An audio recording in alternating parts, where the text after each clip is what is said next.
This is a little bit of an update.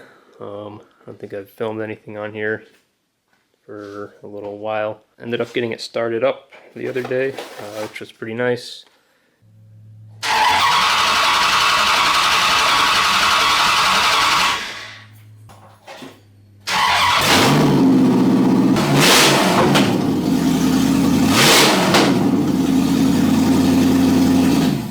So the first time I tried to start this, I was just cranking, wouldn't start. Turned out it had no spark. And all that ended up being was I forgot to plug in the crankshaft position sensor, which is pretty critical to one of these engines running.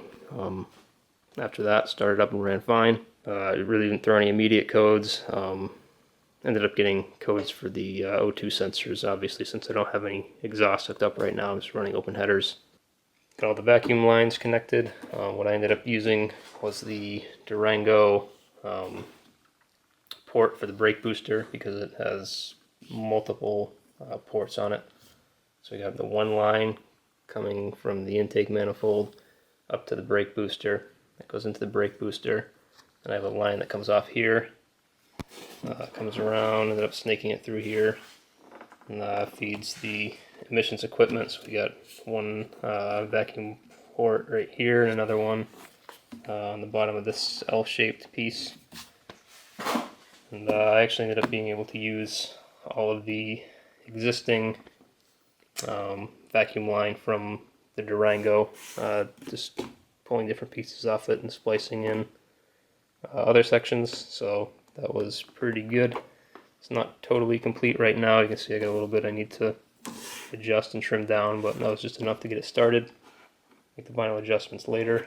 There is actually a third port on here. I ended up wanting to run a separate thing down to here, or for whatever reason. So basically, on this Jeep as is, there are 4 things that run off of vacuum. So we have the 2 for the emissions for the brake booster, and then 1 line for the HVAC controls. And what I did for that one was use a piece that was coming out of the, pretty much out of the throttle body, I guess, and pulled that down, and ended up fitting a piece of fuel line onto that to adapt it to this.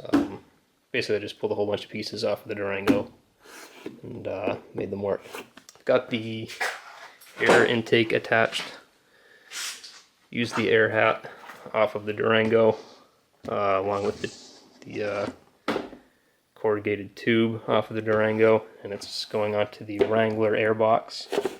What I did for that, you kind of see it in here, not real great light, but the hose for the Durango, I believe, has a 3 1/4 inch inside diameter, and the air box for the TJ has a 2 3/4 inch outside diameter. So we needed to make up a 1/2 inch in there.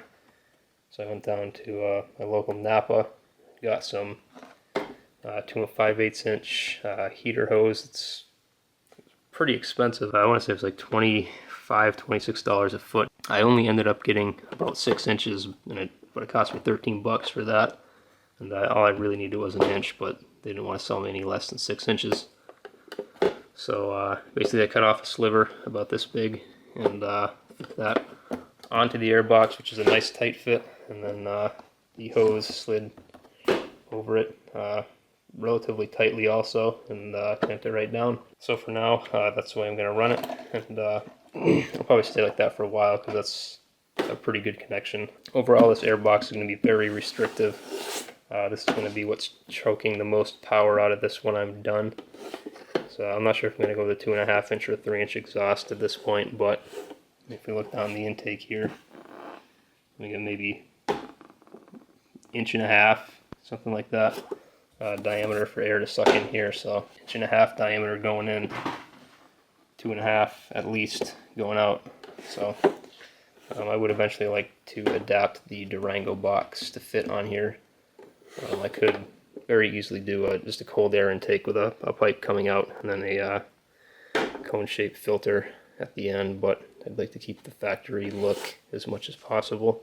I've had the battery hooked up for probably 4 or 5 days now, and I've just been periodically checking it for any kind of parasitic drain where I may have crossed some wires or wired something the wrong way, and we're good on that so far. Voltage hasn't dropped at all. For the ground wire, what I temporarily did to hook it up, I'm not sure how I'm going to run it permanently, but this is actually ground wire off of an 03 2.4 liter Wrangler. It comes down. I got one cable runs down along the back side of the battery right here. One cable goes up to the firewall onto a stud that's already up there, and then another one I ended up doing just bolting to the cylinder head for now onto one of the studs in the back that sticks up here. And the cable's long enough, I may end up going to the other side, do a stud on that side. And also for starting it up, I put a jumper across the transmission lines. So you got the output and the input on the transmission for the external cooler. I basically just took a piece of transmission, I think about 1.5 foot of transmission, rubber transmission line from Napa, and basically just jumped the two together, put hose clips on just for starting it up so we weren't spewing fluid everywhere, and so we'd be able to have some fluid in there so we weren't running the transmission dry. But that's more or less it for now.